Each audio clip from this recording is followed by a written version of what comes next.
24 खबरें फटाफट अंदाज में, चुनाव की 24 खबरें दिखाते हैं आपको फटाफट अंदाज में। इलेक्शन 24 गुजरात में पहले चरण की 89 सीटों पर 1 दिसंबर को चुनाव होगा। इसके लिए नामांकन की प्रक्रिया लगभग पूरी हो चुकी है। चुनाव प्रचार के लिए राजनीतिक दलों ने अपनी पूरी ताकत झोंक दी है। एक दूसरे पर आरोप प्रत्यारोप का दौर जारी है। भाजपा नेता अल्पेश ठाकुर ने गुजरात विधानसभा चुनाव के लिए गांधीनगर दक्षिण सीट से अपना नामांकन दाखिल किया। इस दौरान उनके साथ मुख्यमंत्री भूपेंद्र पटेल मौजूद रहे। नामांकन दाखिल करने के बाद अल्पेश ठाकुर ने कहा कि हम जनता का प्यार जीतने की कोशिश करेंगे। भाजपा सरकार विकास की राजनीति कर रही है। मुझे पूरा भरोसा है कि लोगों का प्यार और समर्थन एक बार फिर भाजपा को मिलेगा। मुख्यमंत्री भूपेंद्र पटेल ने आज गांधीनगर में भाजपा उम्मीदवार अल्पेश ठाकुर के साथ रोड शो किया। 2017 में कांग्रेस के टिकट पर जीते अल्पेश को भाजपा ने गांधीनगर दक्षिण से अपना उम्मीदवार बनाया है। गुजरात विधानसभा चुनाव में बीजेपी ने भी अपनी पूरी ताकत झोंक दी है, जिसके चलते पीएम मोदी 19 नवंबर को शाम को गुजरात पहुंच जाएंगे। 20 दिसंबर से 22 दिसंबर तक पीएम मोदी कई जनसभाएं और रोड शो करेंगे। प्रधानमंत्री नरेंद्र मोदी 20 से 22 नवंबर तक लगातार 3 दिन गुजरात के सौराष्ट्र और दक्षिण गुजरात में चुनावी रैलियों को संबोधित करेंगे। 20 नवंबर को प्रधानमंत्री की सौराष्ट्र में 3 रैलियां होंगी। 21 नवंबर को भी प्रधानमंत्री की 2 रैलियां हैं। इनमें से एक रैली सौराष्ट्र इलाके में तो एक दक्षिण गुजरात इलाके में होगी। इसी तरह 22 नवंबर को सौराष्ट्र में 2 रैलियां होंगी। दिग्विजय सिंह का पीएम मोदी पर हमला। कांग्रेस नेता दिग्विजय सिंह ने कहा है कि गुजरात के विकास की जो कहानी सुनाई जाती है उसे ऐसे बताया जाता है जैसे सारा विकास नरेंद्र मोदी ने ही किया है और मोदी ही गुजरात है। अमरेली में 22 नवंबर को एक बड़ी जनसभा के जरिए राहुल गांधी की गुजरात विधानसभा चुनाव में एंट्री हो रही है। पार्टी को उम्मीद है कि इससे अमरेली के साथ साथ आसपास की 2 दर्जन से अधिक सीटों पर असर पड़ेगा।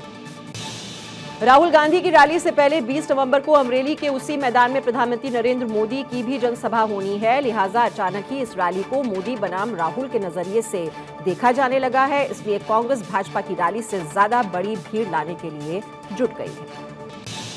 कांग्रेस नेताओं का मानना है कि अमरेली में राहुल गांधी की जनसभा से गुजरात में कांग्रेस को बूस्टर डोज मिलेगी, जिससे चुनाव में अच्छे परिणाम आएंगे। कल से गुजरात के रण में गूंजेगी योगी की ललकार। योगी आदित्यनाथ गुजरात विधानसभा चुनाव में 3 दर्जन रैलियां और रोड शो करेंगे। मुख्यमंत्री योगी का सुरक्षा अमला गुजरात पहुंचा, प्रस्तावित कार्यक्रम स्थलों का जायजा लिया। गुजरात के सीएम भूपेंद्र पटेल को टक्कर देने के लिए कांग्रेस की अमी याज्ञनिक ने नामांकन भरा है। गुजरात चुनाव के लिए बीजेपी ने बड़ा एक्शन प्लान तैयार कर लिया है। पहले चरण में जेपी नड्डा 3 रैली करेंगे। नवसारी में जनसभा को संबोधित करेंगे। कल शाम 3:30 बजे अंकलेश्वर में करेंगे रैली और रात 8 बजे राजकोट में करेंगे चुनावी जनसभा।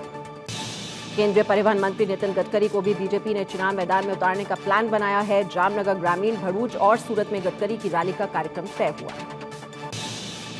गुजरात चुनाव में हलोल सीट पर कांग्रेस ने बदला उम्मीदवार। कांग्रेस ने पंचमहल जिले की हलोल सीट से अपना उम्मीदवार बदल दिया है।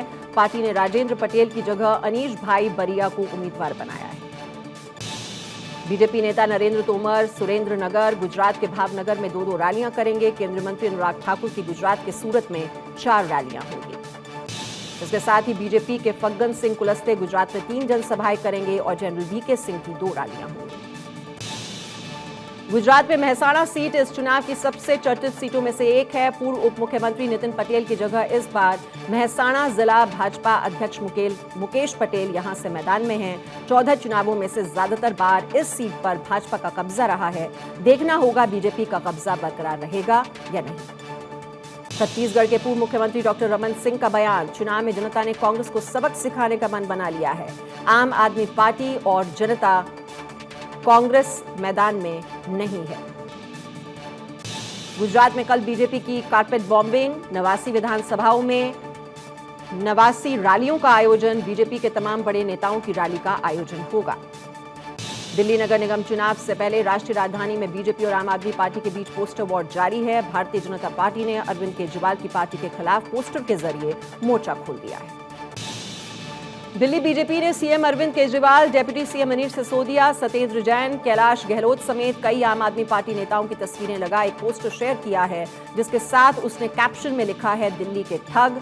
बीजेपी ने पोस्टर में केजरीवाल पर बड़ा हमला बोला है और उन्हें महाठग बताते हुए निर्माता और निर्देशक करार दिया है।